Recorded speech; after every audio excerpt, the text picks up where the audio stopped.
오늘 말씀을 보면 하나님께서 이스라엘 백성들에게 또 여호수아에게 정말 굉장히 무서운 명령을 하고 계십니다.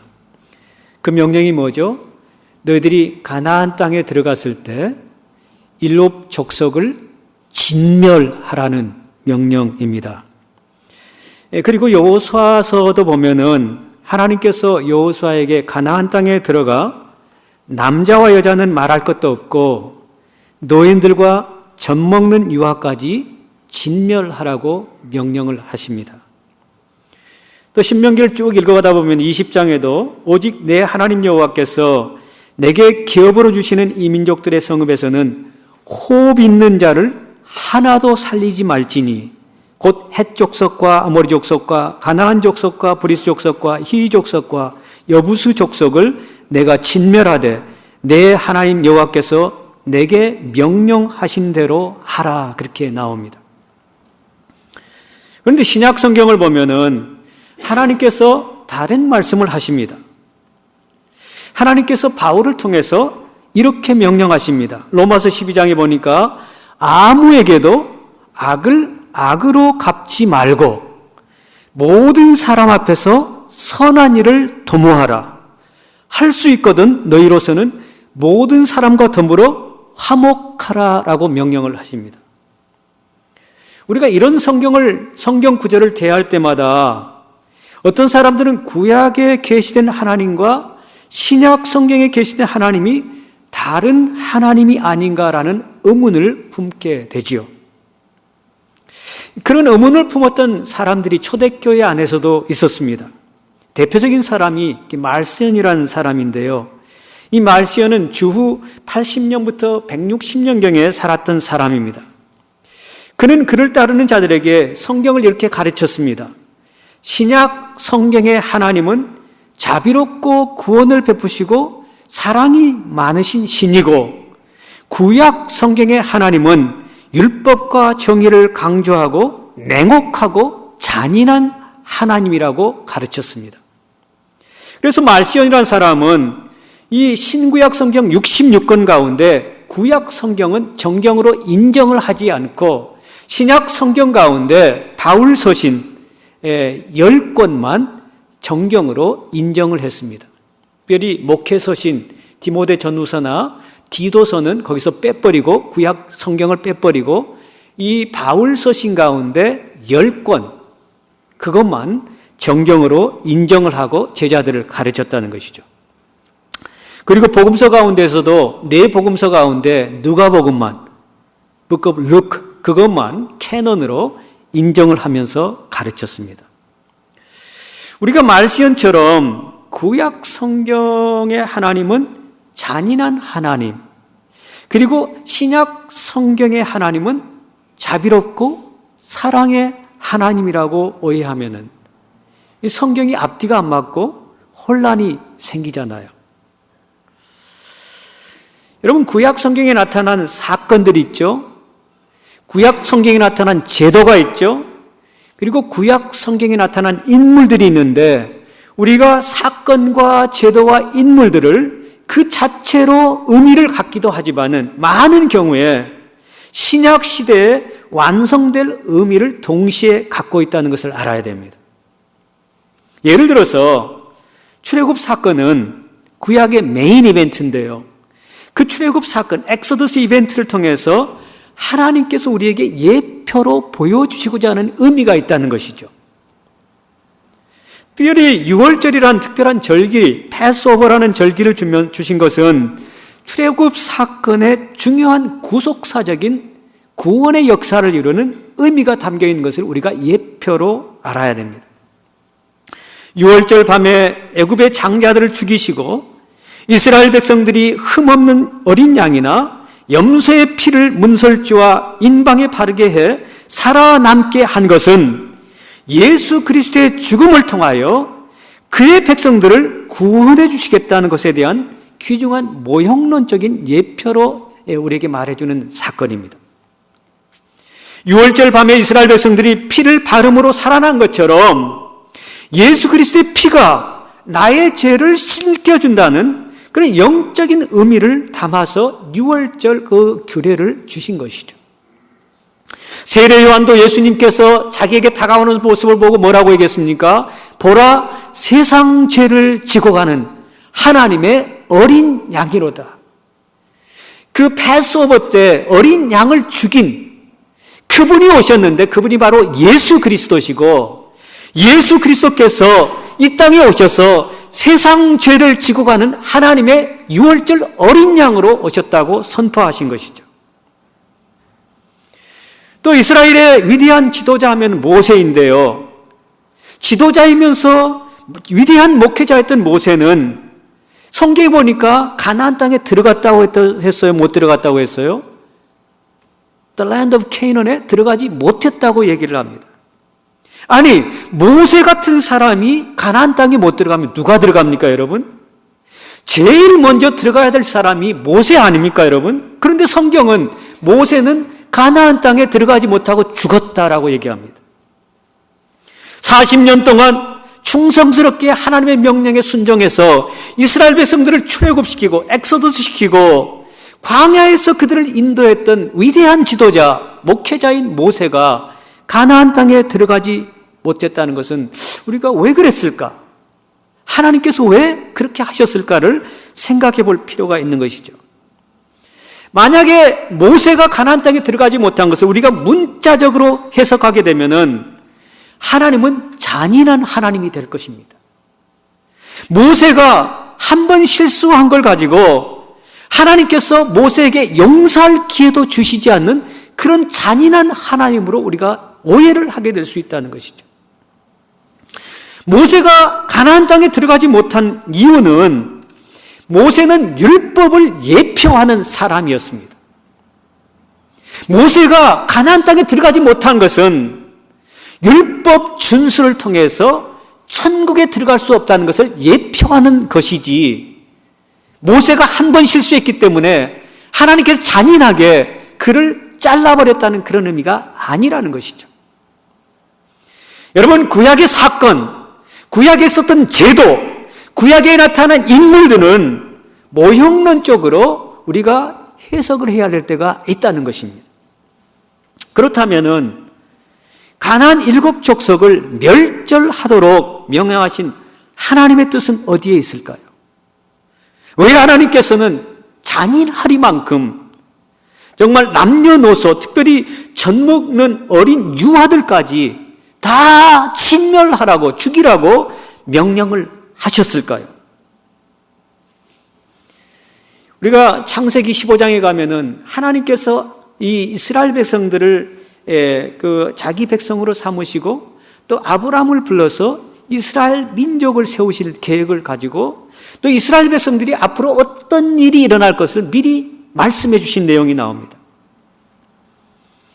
거기에 보면은요, 이스라엘 백성들이 나중에 너희 자손들이, 아브라함의 자손들이 400년 동안 애굽의 치하에서 노예 생활을 할 거라고 미리 예언을 해 주십니다.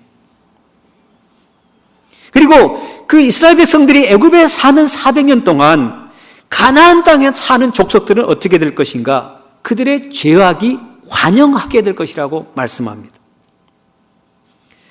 그로 인해서 가나안 족속들이 죄가 환영하니까 그로 인해 하나님께서 원래 이스라엘 백성들에게 주시겠다고 약속의 땅을 허락하셔서 그 땅을 차지하게 할 거라고 약속을 하십니다. 하나님은 이스라엘 백성들을 출애굽시키고 가나안 땅에 들어가게 하여서 원래 하나님께서 약속하신 그 땅을 이스라엘 백성들이 차지하게 될 거라고 미리 예언을 해 주신 것이죠. 그렇다면은 가나안 7 족속을 멸절하도록 명령하신 하나님의 뜻은 어디 있을까요? 왜 하나님은 젖먹이 유아들까지 다 죽이라고 명령을 하셨을까요? 하나님께서 그렇게 명령하는 데는 분명한 이유가 있었습니다. 하나님께서 가나안 족속을 진멸하라고 하신 이유는 하나님이 약속한 땅을, 그 거룩한 땅을 다시 되찾기 위함이었습니다. 구속사적으로 말하면은 하나님 나라를 회복하는 그런 의미로 가나안 족속들을 진멸하라고 말씀하신 것입니다. 가나안 땅을 찾는 과정을 보면요, 이스라엘 백성들이 가나안 족속과 피비린내나는 전쟁을 5년에서 7년 동안 합니다. 가나안 땅을 차지하게 한 전쟁의 핵심은 무엇일까요? 하나님 나라 백성이 하나님의 나라를 회복하는 것을 의미하는 것이죠. 성기순례를 다녀오신 분들 얘기 들어보면요, 대부분의 사람들이 하나님께서 약속하신 그 이스라엘 땅, 가나안 땅이 성경에 나온 대로 젖과 꿀이 흐르는 땅이 아니고 아주 척박한 땅이래요. 별로 쓸모없는 그런 땅이 이스라엘 땅이래요. 근데 성경에서는 왜 가나안 땅을 젖과 꿀이 흐르는 땅으로 묘사를 하죠? 그것은 가나안 땅의 의미가 천국은 뭐죠? 하나님 나라를 상징하기 때문에 그렇다는 것입니다. 그래서 그 가나안 땅을 젖과 꿀이 흐르는 아름다운 땅으로 묘사를 하고 있다는 것입니다. 여호수아가 이스라엘 백성들을 가나안 땅으로 인도하였듯이 예수 그리스도께서 우리를 천국으로 인도하실 것을 예표적으로 말씀하신 것이 이 말씀이에요. 여러분, 여호수아의 히브리식 이름이 뭔지 아세요? 여호수아는 히브리식 이름이고요, 헬라식 이름은 예수입니다. 구약의 여호수아가 신약의 예수를 예표하고 있는 것이죠.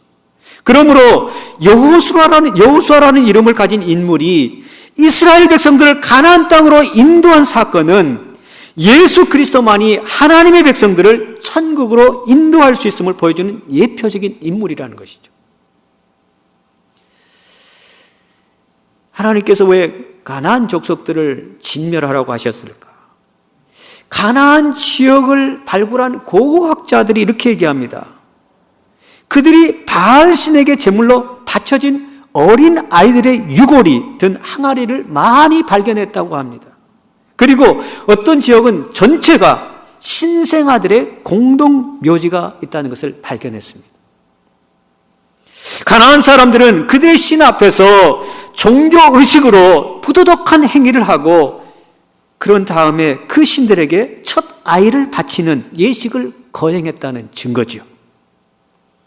신명기 7장 2절 말씀 보면은 내 하나님 여호와께서 그들을 내게 넘겨 내게 치게 하시리니 그때 너희는 그들을 진멸할 것이라, 다 죽이라고 명령하십니다. 그런데요, 하나님께서 이스라엘 백성들이 가나안 땅에 들어갔을 때 그 족속들을 다 진멸하라는 말을 우리가 어떻게 해석할 것인가, 이게 중요한 거예요. 우리 기독교에는 흑 역사가 있습니다. 안 좋은 역사가 있습니다. 특별히 중세 유럽의 기독교인들이 그 여호수아 말씀이나 오늘 말씀을 문자적으로 해석해서 십자군이란 이름으로 예루살렘을 탈환하기 위해 전쟁을 일으켰습니다. 그래서 결국 그들은 예루살렘을 정복했습니다. 탈환했습니다. 그들의 전략은 여호수아 6장 말씀이었습니다. 이스라엘 백성들이 여리고성을 무너뜨릴 때 어떻게 했죠? 여리고성을 매일 돌았죠. 그렇죠? 그래서 그들도 그런 전략을 가지고 예루살렘 성을 탈환하기 위해서 십자군들이 그 성을 계속 도는 거예요. 오늘도 돌고 내일도 돌고 계속 돌았어요. 그런데 그렇게 열심히 돌았는데 아무런 일이 일어나지 않는 거예요. 아무런 효과가 없었던 거예요. 그래서 십자군들이 나중에 돌아버렸어요. 그래서 어떻게 된 줄 아세요? 무력과 폭력으로 예루살렘 성을 빼앗고 너무 화가 나서 주민들을 학살하고 회당에 그들을 가둔 채로 불을 질러서 정말 살육을 해버렸어요. 이게 과연 하나님께서 명령하신 그 명령일까? 예루살렘 성을 탈환하기 위해서 십자가 군대를 만들어가지고 그들을 죽이고 회당에 가둬놓고 불을 질러서 살육하라는 그런 명령인가? 오늘 주신 말씀이 과연 그런 뜻일까요? 절대로 하나님은 그런 분 아니십니다. 잔인한 하나님 아니십니다. 하나님은 은혜로우시고 자비로우시고 오래 참으시고 사랑이 많으신 그런 하나님이십니다. 7장 2절 말씀 그 다음 절을 우리가 쭉 읽어보면은 하나님의 의도는, 하나님의 뜻은 가나안 족속들 다 말살하라고 주신 명령이 아니라는 것을 알 수 있습니다. 7장 2절 후반절 말씀은 이렇습니다. 그들과 어떤 언약도 하지 말 것이요 그들을 불쌍히 여기지도 말 것이며 또 그들과 혼인하지 말지니 내 딸을 그들의 아들에게 주지 말 것이요 그들의 딸도 내 며느리로 삼지 말 것은 7장 5절 오직 너희가 그들에게 행할 것은 이러하니 그들의 제단을 헐며 주상을 깨뜨리며 아세라 목상을 찍으며 정확한 우상들을 불사를 것이니라. 만약에 하나님의 의도가, 하나님의 인텐션이 케이너나이트, 이 가나안 족속들을 다 죽이라는 그런 뜻으로 말씀을 했다면은 제가 조금 전에 읽었던 그 말씀이 필요가 없는 거잖아요. 다 죽여버렸는데 무슨 혼인이 있어요? 그렇잖아요. 다 멸절해버리는데 무슨 장가가고 시집을 가는 일이 있어요? 그런 일이 있을 수 없잖아요. 이 말씀을 보면은 가나안 족속들을 잘 다 진멸하라는 그런 의미가 아니에요. 사람을 죽이라는 그런 명령이 아니에요. 그 가나안 족속들이 섬기는 우상, 그것을 없애라는 얘기고 가나안 족속의 정신을 따르지 말고 그것을 없애야 너희들이 시험에 들지 않고 여호와를 버리지 않고 너희들도 우상을 섬기는 그런 족속이 되어서 멸망치 않게 된다는 것을 경고하신 말씀이에요. 그렇게 혼인도 하지 말고 언약도 하지 말고 그런 얘기를 하신 이유가 7장 4절에 나옵니다. 그가 내 아들을 유혹하여 그가 여호와를 떠나고 다른 신들을 섬기게 함으로 여호와께서 너희에게 진노하사 갑자기 너희를 멸하실 것임이라. 실제로 이스라엘 백성들의 역사를 보면요, 나중에 북왕국 이스라엘, 남왕국 이스라엘이 나누어져 가지고 유다가 나누어져 가지고 어떻게 됐죠? 멸망했잖아요. 북왕국 이스라엘은 아수르에게 멸망하고 남왕국 유다는 바벨론의 포로가 돼서 어려운 일을 겪었잖아요. 하나님께서 이런 것들을 예상하면서 가나안 땅에 너희가 들어갔을 때 그들을 진멸하라는 얘기는 사람을 진멸하는 뜻이 아니라 그들이 섬기는 우상을 불태우고 조각상을 없애버리고 너희들이 하나님만 바라보고 하나님을 잘 믿어야 된다는 것을 말씀하신 거예요.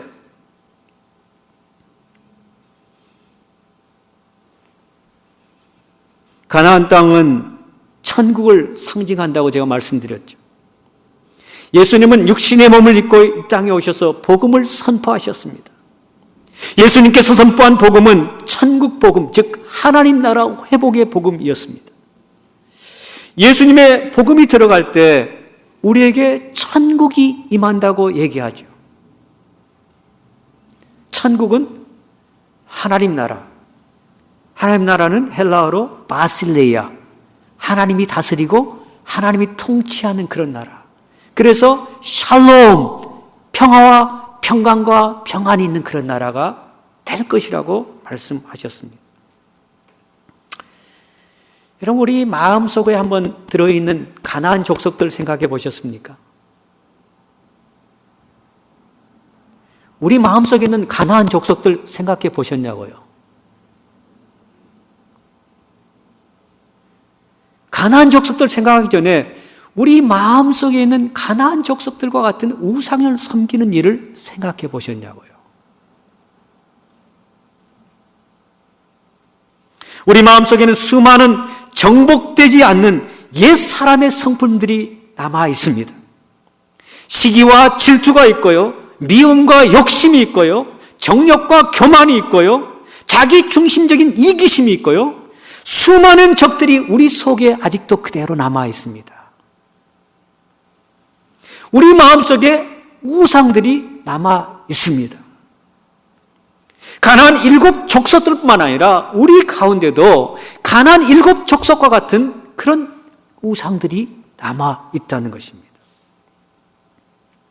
우리 마음속에 이런 것들이 정복될 때, 몰아낼 때 우리에게 진정한 안식이 있고 평강이 있게 되는 것이고 하나님 나라가 회복되는 것이죠.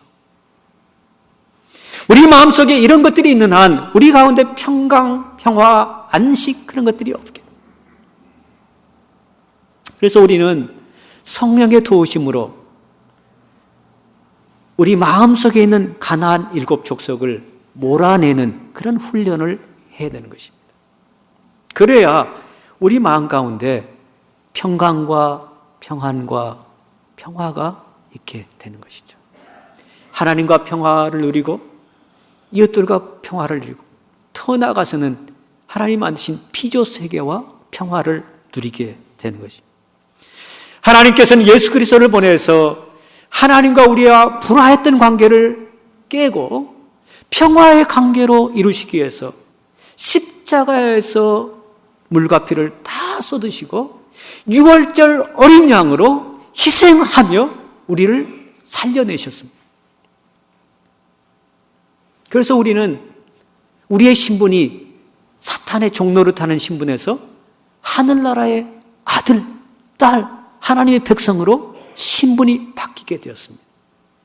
그래서 우리 가운데도 이스라엘 백성들을 통해서 받은 교훈을 반면교사로 삼고 우리 마음속에 있는 가나안의 7 족속들 그것을 진멸해야 하나님 나라가 완전히 회복이 될 수 있는 것을 기억하면서 우리 자신 속에 있는 가나안 족속들을 몰아내는 진멸하는 그런 우리 성도들 될 수 있기를 간절히 축원합니다. 가나안 족속을 진멸하는 이유를 4절과 5절에서 그가 내 아들을 유혹하여 그가 여호와를 떠나고 다른 신들을 섬기게 하므로 여호와께서 너에게 진노하사 갑자기 너희를 멸하실 것임이니라. 오직 너희가 그들에게 행할 것은 이러하니 사람을 죽이는 것이 아니라 그들의 제단을 헐며 그들의 주상을 깨뜨리며 아세라 목상을 찍으며 조각한 우상들을 불사르라고 하나님께서 명령하십니다. 이 말씀을 마음에 담고 우리 가운데 우상들을 제할 수 있기를 바라고 우리 안에 하나님 나라가 들어와서 평강의 평강을 누리는 사랑을 우리 엑소도스의 모든 성도들 될 수 있기를 간절히 축원합니다. 기도하십시다.